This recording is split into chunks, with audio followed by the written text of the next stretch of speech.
বাংলাদেশ জাতীয়তাবাদী দল BNP Golakanda union শাখার অঙ্গ সংগঠন কর্তৃক আয়োজিত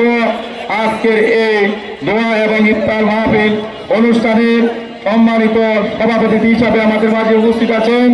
বাংলাদেশ জাতীয়তাবাদী দল বিএনপি গোলাকান্দা ইউনিয়ন শাখার সাবেক সাধারণ সম্পাদক দাউদ কাকা এবং আজকের এই দোয়া মাহফিল অনুষ্ঠানের প্রধান অতিথি হিসাবে আমাদের মাঝে উপস্থিত আছেন বাংলাদেশ জাতীয়তাবাদী দল বিএনপি নির্বাহী কমিটির সম্মানিত অন্যতম সদস্য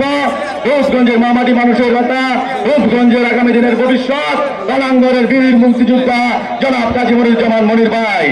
আমাদের মাঝে মঞ্চে উপস্থিত আছেন বাংলাদেশ জাতীয়তাবাদী স্বেচ্ছাসেবক দল নারায়ণগঞ্জ জেলা শাখার বিপ্লবী আহ্বায়ক আমার রাজনৈতিক শিক্ষাগুরু মাও ভাই আমাদের মাঝে উপস্থিত আছেন বাংলাদেশ জাতীয়তাবাদী দল বিএনপি নারায়ণগঞ্জ জেলা শাখার ভারপ্রাপ্ত আহ্বায়ক সাবেক নাসিরউদ্দিন নাসির ভাই সহ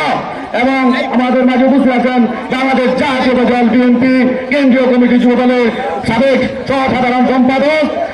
মাহফুজুর রহমান হুমায়ুন ভাই আমাদের মাঝে উপস্থিত আছেন বাংলাদেশ জাতীয়তাবাদী ছাত্র দল নারায়ণগঞ্জ জেলা শাখার সাবেক সাংগঠনিক সম্পাদক সুহাস সহ গোলাকান্দা ইউনিয়ন বিএনপির অঙ্গ সংগঠনের সিনিয়র নেতৃবৃন্দ সবাইকে জানাই রূপগঞ্জ উপজেলা সভাপতি শুভেচ্ছা এবং অভিনন্দন সবাই সালাম। আসলে বক্তব্য এখানে ইফতার পার্টি দেওয়ার কিছু নেই, একটি কথা বলে বক্তব্য শেষ করবো। সংগ্রামী সাথী বন্ধুগণ, আপনারা জানেন এই রূপগঞ্জ থানার ভিতরে গোলাকান্দা ইউনিয়ন নেতা কর্মীরা এই আওয়ামী লীগ সন্ত্রাসী এই